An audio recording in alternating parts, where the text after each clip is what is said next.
चलो आओ, आज के इस वीडियो लेक्चर में हम ना क्लास 11th एक बहुत इंपॉर्टेंट टॉपिक है जिसका नाम है principle of homogeneity of dimension, POHOD, जिसको शॉर्ट में हमने नाम देता है ना। तो इसको स्टडी करेंगे, इसको समझेंगे, इसके बारे में क्या इसका बेसिक पॉइंट्स होते हैं, क्या हमें पीओएचओडी टेल्स करता है, क्या बताता है, उसके बारे में समझेंगे, है ना। और उस पे क्वेश्चंस करेंगे एक दो। देखो ये टॉपिक इतना इंपॉर्टेंट टॉपिक है कि इससे नीट में क्वेश्चन तुम्हें जरूर देखने को मिल जाएगा, है ना। इसका एप्लीकेशन पे principal of homogeneity of dimension का एप्लीकेशन पे एक क्वेश्चन तुम्हें देखने को मिल जाएगा। इवन जेईई मेंस में भी ये क्वेश्चन दिख रहता है इससे, है ना। आप समझते क्या आता है वो। तो देख, सबसे पहले हम नाम देंगे पीओएचओडी। पीओएचओडी क्या इसका मतलब हुआ सर? इसका नाम होता है full name principal of homogeneity, principal of homogeneity of dimension, इसका नाम ही होता है principle of homogeneity of dimension. Statement क्या बोलता है, इसका डेफिनेशंस क्या होता है? तो ये क्या बताता है हमें? इट स्टेट्स दैट, डेफिनेशन समझो, it states that only those physical quantity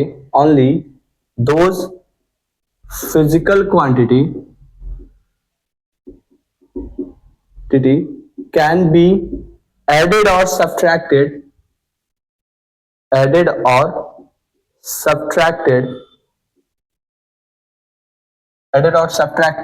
whose unit and dimension are same, whose unit and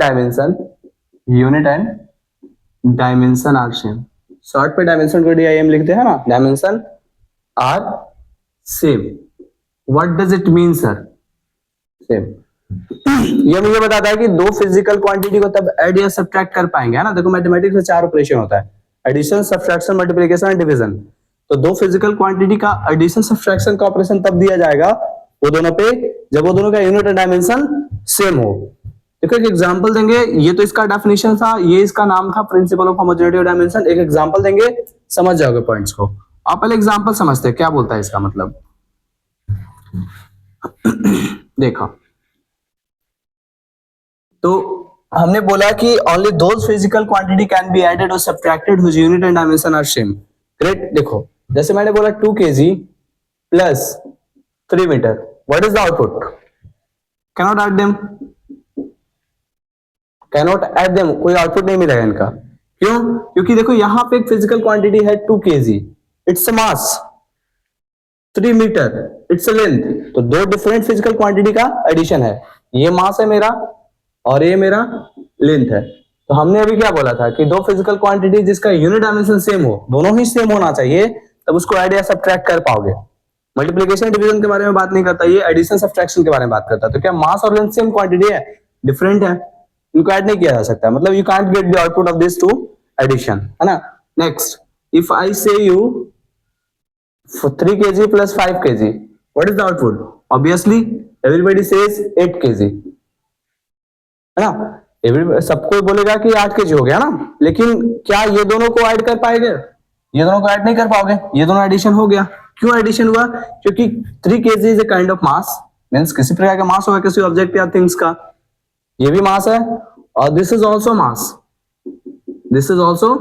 मास। तो दो मास फिजिकल क्वांटिटी को आपस में ऐड कर सकते हो, दो इक्वल फिजिकल क्वांटिटी को, दो सेम फिजिकल क्वांटिटी को आपस में ऐड कर सकते हो। और जो इंडिविजुअल क्वांटिटी का जो एडिशन आ रहा है, उसका जो रिजल्ट आ रहा है, वो भी एक काइंड ऑफ मास ही है कि नहीं? ये भी एक मास ही आ रहा है। तो दिस इज द मीनिंग और this is the physical significance of principal of homogeneity of dimension. Individual का जो यूनिट और डायमेंशन होना चाहिए सेम होना चाहिए, तब उसको ऐड कर पाओगे। एज वेल एज जो रिजल्ट आ रहा है, जो आउटपुट आ रहा है, उसका भी यूनिट डायमेंशन इंडिविजुअल के यूनिट डायमेंशन के बराबर होना चाहिए। एग्जैक्टली सेम फंडामेंटल्स का यूज करके हम और इस पे क्वेश्चन करेंगे। जैसे लाइक एक क्वेश्चन मैं डिस्कस करने जा रहा हूं, देखो और समझो उस चीज को, है ना। Principal of homogeneity of dimension का ऐसे टाइप के क्वेश्चंस नीट में और मेंस में तुमको दिख जाएगा। देखो आप बात कर।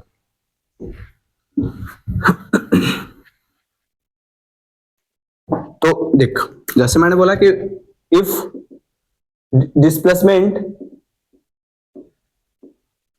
displacement of an object of an object is expressed, displacement of an object is expressed in terms of time as below. देखो क्या क्वेश्चन ही क्वेश्चन है हमारा, है ना। इस टाइप का क्वेश्चन तुमको नीट में भी देखने को मिल जाएगा और मेंस में भी देखने को मिल जाएगा। एक बार समझ जाओगे तो क्वेश्चन कर लोगे। क्या बोल रहा है कि डिस्प्लेसमेंट किसी पार्टिकल का है, मूविंग पार्टिकल का, उसको टाइम के टर्म में इस तरह से एक्सप्रेस किया गया, y is equal to at square plus bt plus c by T. देखो at square plus bt by c plus T. What is the dimension of a, b और c? देखो तीन फिजिकल क्वांटिटी का dimension तुमसे question में ask किया है। देखो बड़ा ब्रैकेट अगर किसी फिजिकल अल्फाबेट्स के ऊपर लगा हुआ हो, it means it is the dimension of that physical quantity, है ना। तो एबीसी का डायमेंशन क्या होगा, ये तुमसे क्वेश्चन आस्क कर रहा है। तो अभी जस्ट मैंने समझाया क्या होता है कि दो फिजिकल क्वांटिटी का एडिशन या सब्सट्रैक्शन तब कर पाओगे जब दोनों का डायमेंशन सेम हो।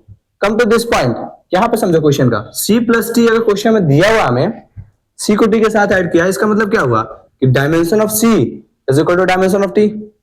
और ये dimension of t, t is time, तो डायमेंशन ऑफ c यहाँ पे लगा देंगे हम P O H O D, है ना, वो डायमेंशन ऑफ t के बराबर है। क्यों? क्योंकि हमें ये P O H O D state करता है, principle of homogeneity of dimension. तो यहां से हमें c का डायमेंशन मिल गया। What is dimension of c? t1। Standard form में लिखने के लिए बोलेंगे तो m0 l0 t1, this is the dimension of c। One part is done. What about the b and a? तो आप b और a को देखते हैं कैसे करेंगे। क्वेश्चन को हटाते हैं, एक्सप्रेशन रहेगा तुम्हारे पास में, क्वेश्चन को मैं हटाऊंगा। abc का डायमेंशन निकालना है, c का मेरा मिल गया।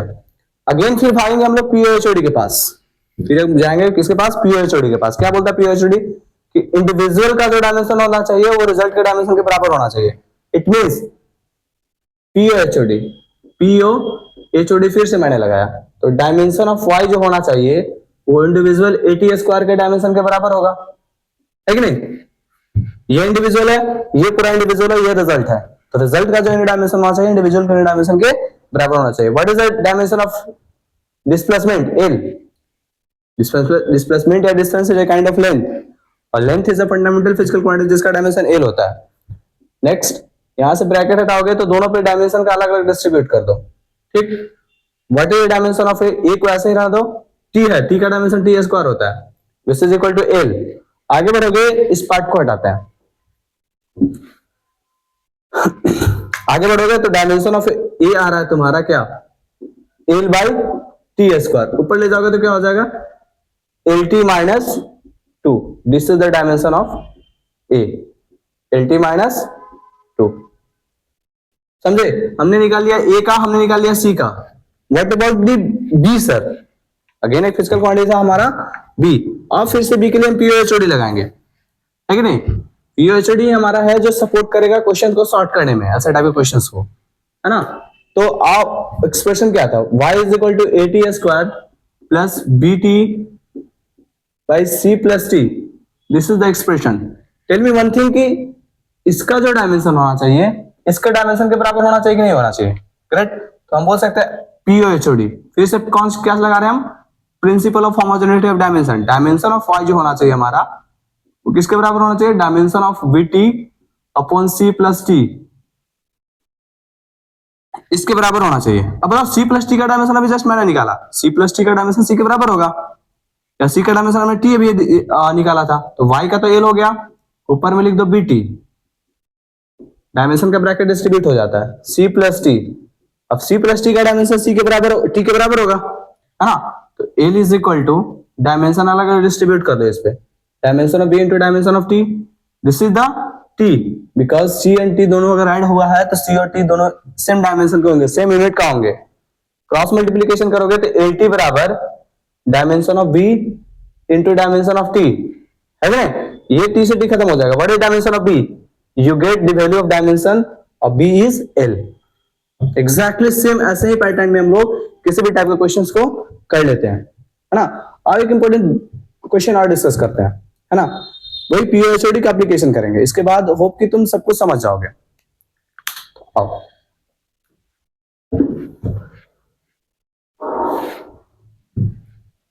चल देखो, क्वेश्चन करने से पहले एक दो पॉइंट हम देखेंगे कि कुछ कुछ फिजिकल क्वांटिटी है जो डायमेंशनलेस होता है, उसको याद रखोगे तो बाकी तुम बना लोगे। क्या क्या वो है? सबसे पहले कोई भी trigonometric function, trigonometric function, metric function dimensionless होता है। डायमेंशनलेस का मतलब क्या? जस्ट वेट, डायमेंशनलेस इसका मतलब हुआ m0 है, इसका l0 है और t0 है। Means it has no dimension, ना तो मास उसके पास है, ना तो लेंथ उसके पास है, ना तो टाइम उसके पास है। तो trigonometric function has no dimension. Next is exponential function. Exponential function has also no dimension. Any constant value, constant value has also no dimension. Next is angle. Angle एक ऐसा फिजिकल क्वांटिटी है theta जिसका dimension तो नहीं होता लेकिन unit होता है। याद रखना, ये भी ऑब्जेक्टिव में कभी कभी पूछ लिया जाता है कि एंगल का यूनिट होता है। यूनिट, अगर यूनिट पूछोगे तो इसका यूनिट रेडियन होता है कि नहीं? लेकिन डायमेंशन इसका नहीं होता है, डायमेंशनलेस होता है। m0, l0, t0। मतलब एंगल एक ऐसा फिजिकल क्वांटिटी जिसके पास यूनिट तो है लेकिन डायमेंशन नहीं है। ये 4 पॉइंट। हाँ, एक pi by two has also no dimension. Pi by two भी तक एक कांस्टेंट वैल्यू होगा ना, पाई बोलो या पाई बाई टू बोलो, कुछ भी। एक्सपोनेंशियल फंक्शन मतलब e के पावर x, a के पावर x, है ना, वो होते हैं। ट्रिगोनोमेट्रिक मतलब tan x, cos x, sec x, जहां भी ट्रिगोनोमेट्रिक पार्ट आएगा उसको ट्रिगोनोमेट्रिक फंक्शन बोलेंगे। कांस्टेंट वैल्यू समझ रहे हो? 2 5 4 3 2, जिसका वैल्यू चेंज नहीं हो रहा हो, किसी भी चीज पे किसी भी कंडीशन से उसका वैल्यू डिपेंडेंट नहीं हो। थीटा, थीटा तो समझ रहे हो? Angle, angle has unit but no dimension. अगर ये फंडामेंटल्स तुम्हें पता है तो पीओएचओडी का बढ़िया बढ़िया क्वेश्चन कर लोगे। आगे क्वेश्चन करके दिखाते हो, देखो डिस्कस करते हैं क्वेश्चन। बस ये 4 पॉइंट याद रखो। डायमेंशनलेस का मतलब होता है m0, l0 और t0, means it has no dimension. आगे क्वेश्चन करते देख। y is expressed as a into sin alpha t plus b alpha t बस प्लस 30 डिग्री। सपोज एक हमें इक्वेशन दिया हुआ है, y एक इक्वेशन है, y इज डिस्प्लेसमेंट। y क्या है? क्वेश्चन में दिया रहता है सब चीजें। y इज डिस्प्लेसमेंट, y मेरा डिस्प्लेसमेंट है। What is A an alpha? A alpha क्या है? ए अल्फा तुम्हारा एनी कांस्टेंट है, एनी कांस्टेंट। व्हाट अबाउट, वो तो थीटा समझ रहे हो 30 डिग्री है। तो यहां से तुम्हें पूछ रहा है कि find the dimension of A and alpha. Question क्या है? ए अल्फा का डायमेंशन क्या होगा सर? ये दोनों का डायमेंशन निकाल के दिखाइए आप। तो सिंपल पीओएचडी का सहारा लेंगे, है ना। देखो ध्यान दो यहाँ पे, दिस इज द, चलो इसको सॉर्ट करते हैं। क्वेश्चन तो समझ गया। क्वेश्चन क्या बोल रहा था कि y displacement of an object is expressed as a into sin alpha t plus 30 degree. Y is the displacement, alpha and a is any constant, है ना। what is dimension of a and alpha? Now come to the point कि कैसे sort करेंगे इस question को। तो अभी जो मैंने नोट पॉइंट लिखवाया था उसका हेल्प लेंगे, उसके हेल्प से इसको सॉर्ट कर लेंगे और इसको इरेज करते हैं। क्वेश्चन एक्सप्रेशन को रहने देंगे, है ना, यूज करेंगे उसका।